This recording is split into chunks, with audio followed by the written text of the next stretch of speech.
Welcome to Spoken Reviews, home of the Spoken Reviews. Today, guys, we're doing a quick video on, in 2020, can the iPhone 11 be the phone to make me switch back to iPhone from Android?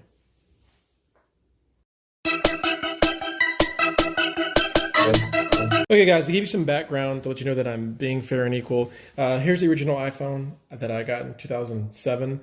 It's 2020, so 13 years later.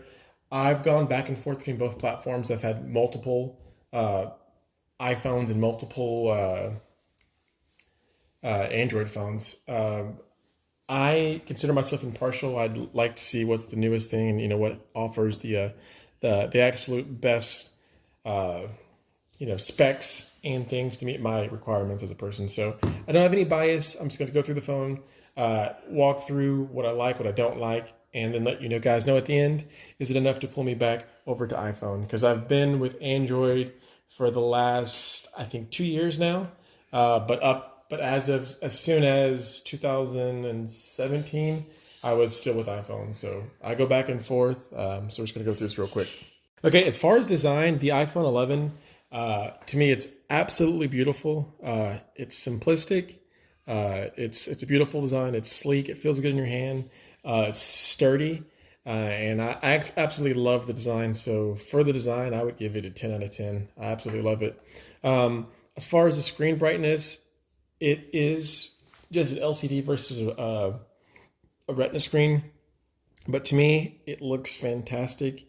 I actually like the screen a lot. So I would give the screen, high specs in the screen. As far as the speed of the phone itself, it's plenty fast for me. It's using the same A13 Bionic chip as the more expensive iPhone 11 Pro Plus. So my wife has that phone and she loves that phone. She's still on iPhone. We've gone back and forth. We're kind of a split family now, but she is a iPhone fanatic, and as you can see, guys, the speed and everything is great. So off the get-go, and since it's been about 2 years, I've been testing this phone for 2 weeks, and there are certain things that I do miss, certain simplistic things about the iPhone. The smoothness, the simplicity, you can see. I do like that they've improved some notifications. You can see I got some emails, some ESPN, some trades. So they have improved that. You do have the ability to swipe over and clear all for a section. I do think that there's still some room for improvement as far as being able to clear everything at once, as opposed to not clearing everything at once. So I think there's still some improvement that can be made with the software, but overall it's improved greatly. And like I said, up until 2 years ago, I was a full-time iPhone user, and before that, I was an Android user for 2 years, and then before that, I was an iPhone user for 2 years. I've basically been going back and forth every 2 years, and I'm pretty much due to switch back. And this is kind of the reason why I'm going through this experiment. So one thing that I really do like is the ability to have kind of like your dashboard and to be able to make changes here. We do have similar functionality with Android, but I think iPhone has executed this better. With Android, you pull down, it's just kind of the top piece, and then sometimes you have to scroll over left and right, versus on iPhone, it's a little simplistic. So I do like that aspect about it. There's certain built design things that I like better too with this phone specifically. I do like how you can snooze it on and off easily without having to get in the software and change it. So when I go to work, it's easily just to flip it over, notification. So there's just some simplistic things that have been around really since the beginning. So here's the original iPhone. You can see here is the original snooze button. So, over the last 13 years, they've kept some of the simplistic things that make it, easy to use. And for long-term users, it's quick. They know, hey, top left, snooze it. So really do like that. As far as the on and off button, you only have really 3 buttons on this phone. So you have the power button over here, and you have the volume up, volume down. So pretty simplistic design, and I'm still loving it. So one of the things that iPhone has maintained over the last 13, going on 14 years is just the App Store. The App Store it's still better than the Android App Store. And again, this is being an Android fan and iPhone fan. I don't really have any loyalty. Like I said earlier, whatever's best for me is what I'm going for. I don't have any loyalty to any companies because they don't have loyalty to us. So people should kind of slow down on the over loyalty. So as you can see, the App Store with today, the games, in my opinion, whenever you look at this versus the Android store, I personally prefer the Apple App Store. I think it's better. I think the games are a little bit better quality with that too. So I'm definitely going to give it to the hand of iPhone. And when I was looking at it back and forth, after being away for 2 years, going back to it, I forgot how nice it was. So definitely a pro for the iPhone. The other thing you'll notice a lot of times with the iPhone versus the Android is the developers spend more time. It seems like they're polishing the app. So, like for example, for me, I use TD Ameritrade for my stocks or just my watch list. But the format of the watch list, it's just cleaner. There's no other way to say it. It's a cleaner functionality between a lot of the different apps.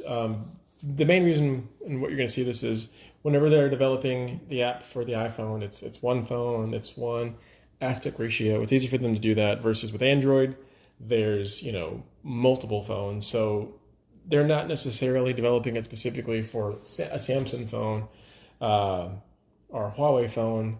They're developing it just for a format. So a lot of times the apps won't look as smooth. And again, just going back and forth between some of my favorite apps after being away for 2 years, going back, it's clearly apparent that the iPhone apps themselves import better and they typically run better, just because the developers can focus specifically on these. So definitely another point for iPhone. So another big plus for the iPhone 11, in my opinion, is going to be the battery life. The battery life is absolutely amazing. As you can see, kind of what I'm spending my battery on a lot on Google Hangouts, Instagram, and probably a lot of YouTube. Is the bulk of my battery spent on. But if you ever need to use the low power mode, this phone can last forever. You can, if you were to start from a full battery charge on low power mode the whole time, you could probably go 2 or 3 days with this phone charged. So hands down, this is the best phone battery that I've experienced. And Apple has really perfected this. So I do wish that they would move away from the proprietary port and move to USB-C. Maybe we'll see that later this year with the 2020 iPhone. Who knows? Fingers crossed. USB-C is just a superior technology. But again, Apple, they definitely know how to do the battery. So that to me is a huge plus. So one of the things that I like to do on my Android that I wish I could do on the iPhone is multitask. So typically what I do is I'll have CNBC open, for example, and I'll also have TD Ameritrade open so I can, listen to things about the market, jump in and out of trades, look for trends. Also, a lot of times I'll, have YouTube playing in the background, almost like a podcast, listening to that YouTube while doing other things. And with Apple, you can't multitask. You do have two options. You can either swipe up and then go to the app, or you can go over left to right. Can't multitask. On the iPad now, they've in the latest version of the iPad, they do allow you to do split screen on the iPad. So they do have the technology and capability to do it. And this phone is, more than enough, powerful enough to manage that. But for whatever reason, Apple doesn't let you do that yet.